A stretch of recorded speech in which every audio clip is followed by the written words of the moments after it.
নমস্কার, নিউজ ভ্যানগার্ডের পর্দায় প্রত্যেককে স্বাগত জানাচ্ছি। এই মুহূর্তে আপনাদের সাথে আমি রয়েছি অঙ্কিতা। চোখ রাখছি এই মুহূর্তের গুরুত্বপূর্ণ সংবাদের দিকে। প্রথমেই নজর রাখছি চাকমাঘাটের দিকে, কারণ জল এবং বিদ্যুতের সমস্যায় এবার পথ অবরোধে বসলো স্থানীয়রা। অভিযোগ রয়েছে যে এই এলাকায় জল এবং বিদ্যুতের সমস্যা বহুদিন যাবত, এবং এই দাবিতেই আজ তারা অসমে আগরতলা জাতীয় সড়ক অবরোধ করে। আর সেই অবরোধকে ঘিরেই ব্যাপক উত্তেজনা তৈরি হয়।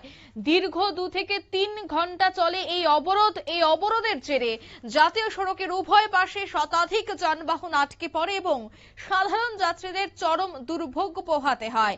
নিয়ন্ত্রণে আনতে পরিস্থিতি ঘটনাস্থলে পৌঁছায় তেলিয়ামুড়া মহকুমা প্রশাসনের ডিসিএম হরিপদ সরকার, ডিডব্লিউএস দপ্তরের আধিকারিকরা এবং তেলিয়ামুড়া থানা ও মুঙ্গিয়াকাবি থানার পুলিশ বাহিনী। প্রশাসনের আশ্বাসে পথ অবরোধ প্রত্যাহার করা হয়। তবে জানা গেছে যে তারা রাস্তাঘাট সংস্কার এবং জলের সমস্যা, বিদ্যুতের সমস্যার জন্যই কিন্তু পথ অবরোধে সামিল হয়েছেন। কি অভিযোগ রয়েছে অবরোধকারীদের শোনাবো। আজকে প্রায় 1.5 মাস ধরে জলের সমস্যা।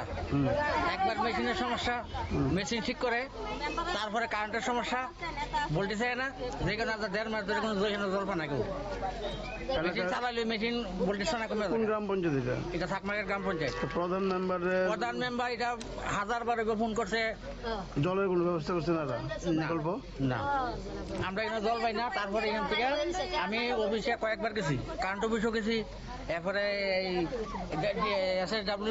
কয়েকবার গেছি। এলাকার যে মন্ত্রীবাবু আছে, মন্ত্রীবাবুর কাছে আমরা এখানে আমার পার্সোনাল তার কাছে গেছিও না। তাই নিয়ে না, এটা প্রধান মেম্বার সবকিছু জানা হয়েছে, আর মন্ডল জানা এটা করুন, এটা মন্ডল জানে। আচ্ছা, 1.5 মাস ধরে রাস্তা করছেন, এখানে তো অনেক গাড়ি ঘোড়া আছে।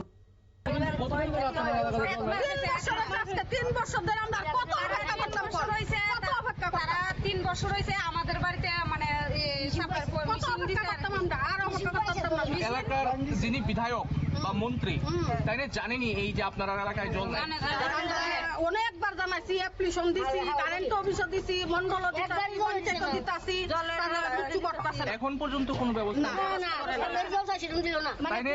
তাই না? নির্বাচনে জয়ী হওয়ার পরে এই এলাকায় আইসিনি না, এই এলাকায় না, মন্ডল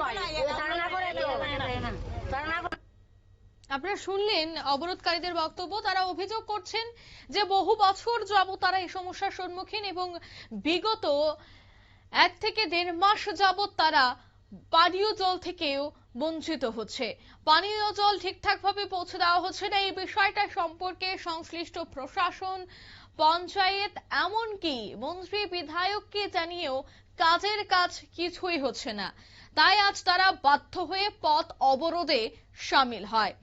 আর সেই জায়গাতেই প্রশ্ন যে মানুষ কতটা বাধ্য হলে তারা সড়ক অবরোধে বাধ্য হয়, এবং আজকের এই সড়ক অবরোধে কত মানুষের চলাচলে ব্যাঘাত সৃষ্টি হয়েছে। কারণ একেবারে লাইফলাইন যাকে বলা হয় জাতীয় সড়ক, আসাম আগরতলা জাতীয় সড়ক, সেটাকে বন্ধ করে দিয়ে বিক্ষোভে সামিল হতে হয়েছে শেষ পর্যন্ত এলাকাবাসীদের।